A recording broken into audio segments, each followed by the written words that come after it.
नमस्कार, मैं हूं आपके साथ ईशा नेगी और आप सभी का स्वागत है इंडिया टीवी के डिजिटल प्लेटफॉर्म पे। पाकिस्तान एक ऐसा मुल्क जो बाहर से नहीं बल्कि अंदर से अब टूटता हुआ नजर आ रहा है।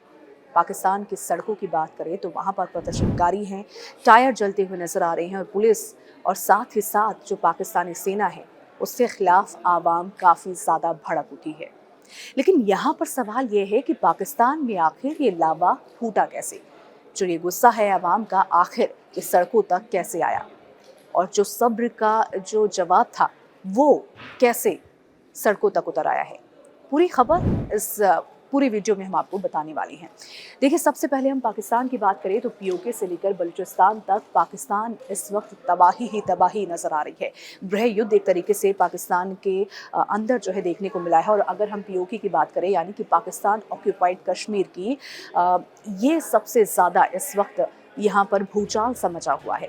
जिसकी वजह क्या है उसको लेकर हम जो है डिटेल में हम आपको बताएंगे और इसी के साथ हम बताएंगे किस तरीके से पूर्व राजदूत ने इस पर अमेरिका और ईरान का कनेक्शन यहाँ पे बताया है और किस तरीके से जो है पाकिस्तान में जो आवाम का गुस्सा क्यों फूट पड़ा है।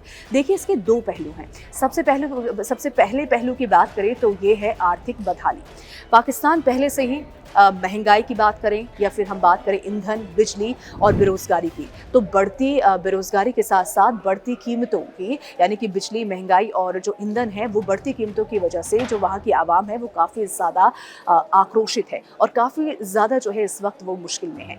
जब उनका जो सब्र का बांध था वो जब टूटा तो वो सड़कों पर उतर आए और कहते हैं ना कि जब पेट पर मार पड़ती है तो हुकूमत का जो डर रहता है ना आपके अंदर वो भी नहीं रहता। और यही अब पाकिस्तान में भी देखने को मिल रहा है। पाकिस्तान के साथ साथ अगर हम रावलकोट की बात करें और तमाम ऐसे इलाकों की बात करें, पाकिस्तान के ऐसे ज़िलों की बात करें जहां पर पाकिस्तान की जो आवाम थी वो शांत थी, लेकिन अब उनका गुस्सा इस कदर फूट पड़ा है कि वहां की जो हुकूमत है, वहां के जो बड़े बड़े नेता हैं वो भी अब डर कर बिल पर जो है छिपे हुए बैठे हैं।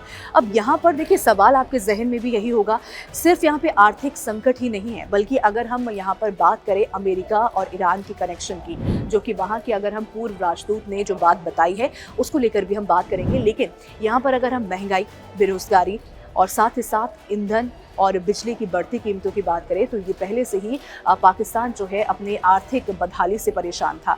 और इसी बीच जो है पाकिस्तान ने यहाँ पर एक तरीके से दाव चलने की कोशिश की थी। वो दाव था अमेरिका और ईरान के बीच में मध्यस्थता का। पाकिस्तान ने सोचा कि अमेरिका और ईरान के बीच में अगर वो मध्यस्थ की भूमिका पेश करता है और अगर इस वॉर को वो रोकने की जो है कोशिश करता है और मध्यस्थता के तौर पर इस जो युद्ध था उसको खत्म करने की कोशिश करेगा, तो पाकिस्तान को जो है अमेरिका काफ़ी ज़्यादा खुश होगा। अमेरिका पाकिस्तान से और उसे गिफ्ट देगा यानी कि आर्थिक मदद उसकी करेगा और साथ ही साथ तमाम जो उसके फ़ायदे हैं वो उसे हासिल होंगे पाकिस्तान को। लेकिन हुआ ये कि यहाँ पर भी पाकिस्तान जो है विफल साबित हुआ। ना वो अपना जो आर्थिक उसका संकट था उससे उभर पाया और ना ही यहाँ पर यानी कि कूटनीतिक जो उसकी चाल थी वो चाल भी ढेर हो गई।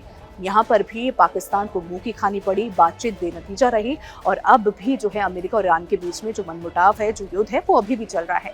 अब ऐसे में पाकिस्तान कहीं ना कहीं अब बीच में फंस गया है। ना सिर्फ वो अंदरूनी बल्कि अगर हम बाहरी कूटनीतिक चाल की उसकी बात करें तो यहाँ पर भी फंसा हुआ नजर आ रहा है। और यही वजह है कि पाकिस्तान इस वक्त गर्त पर जाता हुआ नजर आ रहा है। वहाँ की आवाम ना सिर्फ पीओके की, पाकिस्तान ऑक्यूपाइड कश्मीर की बात करें तो यहाँ पर बलूचिस्तान से लेकर मीरपुर तक भी पाकिस्तान के तमाम इलाकों में, पाकिस्तान के तमाम जिलों में हुकूमत के खिलाफ आवाज़ उठाते हुए लोग नजर आ रहे हैं। देखिए, यहाँ पे पीओके की बात करें तो पीओके सबसे ज़्यादा यहाँ पर जो आक्रोश है वो पीओके में क्यों नजर आ रहा है ये भी मैं आपको बताती हूँ। अगर हम यहाँ पे बात करें पीओके की तो यहाँ पर एक संगठन है जिसका नाम है JKAAC यानी कि जम्मू कश्मीर अवामी एक्शन कमेटी। इस संगठन ने यहाँ पर यह आरोप लगाया हुकूमत के खिलाफ यानी कि पाकिस्तान की जो सरकार है, शहबाज सरकार के खिलाफ, कि उन्होंने प्रदर्शनकारियों पर हाथ उठाया, फायरिंग उन पर की और सुरक्षा कर्मियों ने उनके साथ जो है मारपीट की, जिसके बाद जो है आवाम का गुस्सा था वो काफ़ी ज़्यादा भड़क उठा। JKAAC यानी कि जम्मू कश्मीर अवामी एक्शन कमेटी, इस कमेटी ने यहाँ पर ये भी आरोप लगाया कि जो तमाम CCTV जो है लगे हुए थे उनको भी तोड़ दिया गया, वो भी पाकिस्तानी सेना के द्वारा। पाकिस्तानी सेना ने वहाँ पर जो CCTV लगे हुए थे उनको भी तोड़ दिया ताकि कोई भी सबूत जो है वो नहीं मिल सके।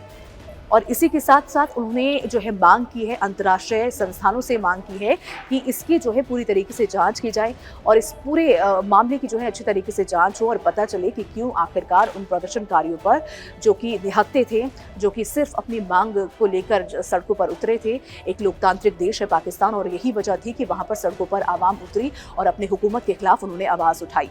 लेकिन यहाँ पर JKAAC ने जो आरोप लगाए उसके बाद जो है काफी ज्यादा बवाल मचा और लोग जो थे वो और भी ज्यादा आक्रोशित हो गए, लोग काफी ज्यादा गुस्से में आ गए और उन्होंने जो हुक्मरान वहां पे बैठे हुए हैं शहबाज शरीफ और असीम मुनीर की बात करें तो उनके खिलाफ भी उन्होंने प्रदर्शन करना शुरू कर दिया और तमाम जो सुरक्षा बल वहां पर मौजूद थे उनके साथ भी उन्होंने मारपीट करनी शुरू कर दी। लेकिन अगर हम तस्वीरें अभी की अगर हम देखेंगे POK की और साथ ही साथ बलूचिस्तान की, तो वहां पर जो सेना है, पाकिस्तान की जो सेना है वो फायरिंग करती हुई वहां की आम जनता पर, आम आवाम पर वहां पे फायरिंग करती हुई नजर आ रही है। और यही वजह है कि जो वहां की आवाम है वो काफी ज्यादा परेशान है और वो भी आक्रोशित है और यही कारण है कि वो भी अब जो है हुकूमत के खिलाफ खड़ी हो रही है। यहाँ पर देखिए अगर हम बात करें पूर्व राजदूत की, तो उन्होंने यहाँ पर अमेरिका और ईरान का जो कनेक्शन है वो भी उन्होंने बताया है। देखिए इनका नाम है विद्या भूषण सोनी। इन्होंने क्या कहा है मैं आपको विस्तार से बताती हूँ। उन्होंने कहा है कि पाकिस्तान को पहले अपने लोगों की बुनियादी ज़रूरतें पूरी करने पर ध्यान देना चाहिए। बुनियादी ज़रूरतें जैसे महंगाई, बेरोजगारी, बढ़ती ईंधन की कीमतें और साथ ही बढ़ते बिजली के बिल, इन पर जो है उनको ध्यान देना चाहिए। ये पूर्व राजदूत ने कहा, इनका नाम है विद्या भूषण सोनी। इन्होंने यही बात कही है कि जो आंतरिक मामले हैं पहले इनको जो है पाकिस्तान को सुलझाने चाहिए। और इसी के साथ उन्होंने कहा कि हर अंतर्राष्ट्रीय संकट में खुद को बड़ा खिलाड़ी दिखाने की कोशिश जो है पाकिस्तान को नहीं करनी चाहिए। जैसा कि अभी ईरान और अमेरिका की बात करें तो उनके बीच में जब जंग चल रही थी तब पाकिस्तान ने वहां पर अपने आप को बड़ा खिलाड़ी बनाने की कोशिश की थी और एक मध्यस्थ की भूमिका पेश करने की यहाँ पे कोशिश की थी, लेकिन वो वहां पर भी विफल साबित हुआ। यानी कि तस्वीर एक तरीके से साफ है कि जो पाकिस्तान है वो हर मोर्चों पर दबाव पर नजर आ रहा है। चाहे अगर हम आर्थिक संकट की बात करें या फिर अगर हम बात करें कूटनीतिक नाकामी की। कूटनीतिक नाकामी मतलब अगर हम अमेरिका और ईरान की बात करें तो मध्यस्थ के तौर पर उसने दिखाने की कोशिश की, लेकिन वहां पर भी वो विफल रहा। और तीसरी बात अगर हम कहें तो POK और बलूचिस्तान में उसकी अपनी आवाम अब जो है हुकूमत के खिलाफ उतरती हुई नजर आ रही है। तो यहाँ पर हर मोर्चे पर जो पाकिस्तान की आवाम जो है वो काफ़ी ज़्यादा गुस्से में है और हुकूमत के खिलाफ आवाज़ उठाते हुए नजर आ रही है। तो यहाँ पर हर मोर्चे पर पाकिस्तान फेल होती हुई साबित हो रही है, चाहे वो कूटनीतिक नाकामी हो, चाहे वो आर्थिक संकट हो या फिर अपनी आवाम को भरोसा दिलाना खुद पर। अब ऐसे में सबसे बड़ा सवाल ये है कि पाकिस्तान की जो सरकार है, पाकिस्तान सरकार है, शहबाज है और साथ ही साथ अगर हम यहाँ पे बात करें असीम मुनीर की, तो वो आखिरकार इस संकट से कैसे उभर पाएंगे। जो गुस्सा आवाम के बीच में अभी है उस गुस्से को आखिर कैसे शांत करा पाएंगे, यही सबसे बड़ा सवाल अभी जो है पाकिस्तान की हुकूमत के आगे यही सवाल अभी तक खड़ा हुआ है। हालांकि अगर संगठन की बात करें जो POK में सबसे ज़्यादा बवाल देखें, यहाँ पे POK की बात करें तो यहाँ पर ही देखने को मिल रहा है, क्योंकि यहाँ पर जो संगठन है JKAAC यानी कि जम्मू कश्मीर अवामी एक्शन कमेटी, इसने यहाँ पर तमाम आरोप लगाए और साथ ही साथ अंतर्राष्ट्रीय संस्थानों से मदद की गुहार लगाई है कि आप जो है हमारी मदद कीजिए। जो सबूत पाकिस्तानी सेना के द्वारा जो है मिटाए गए हैं, जो सबूत CCTV तोड़ने के बाद जो है मिटाए गए हैं, उनको आप अच्छे से देखिए और ये पता करने की कोशिश कीजिए कि आखिर इन सुरक्षा कर्मियों ने जो प्रदर्शनकारी थे उन पर जो है हाथ क्यों उठाया, उनके साथ जो है मारपीट क्यों की। ये जो है अब मुद्दा जो है एक आंतरिक मुद्दा नहीं रहा, ये एक गृह युद्ध नहीं रहा, बल्कि जो आर्थिक संकट था वो भी नहीं रहा, बल्कि अब अंतर्राष्ट्रीय लेवल तक ये जो है संकट पहुंच गया है और अब पाकिस्तान की हर तरफ जो है थू-थू हो रही है। अब यहाँ पर सबसे बड़ा सवाल यही है कि पाकिस्तान के अपने ही जाल में फंस गया है। जो पाकिस्तान ये सोचकर बैठा हुआ था कि अगर हम अमेरिका और ईरान के बीच में जो जंग है वो रुकवाएंगे और मध्यस्थ की भूमिका अगर हम निभाएंगे और अगर हम इस पर सफल होते हैं तो हम जो है अमेरिका की तरफ से आर्थिक मदद ले पाएंगे और जो बाकी सारे फायदे हैं वो भी हम अमेरिका से हासिल कर पाएंगे, लेकिन ऐसा नहीं हुआ। तो क्या पाकिस्तान अपने ही जाल में फंस गया है या फिर पाकिस्तान की सरकार जो है अब एक तरीके से कमजोर होती हुई नजर आ रही है? इसको लेकर आपकी क्या राय है? आप अपनी राय कमेंट सेक्शन में जरूर बताइएगा। वीडियो पसंद आई तो वीडियो को लाइक और शेयर करना बिल्कुल भी मत भूलिएगा। धन्यवाद।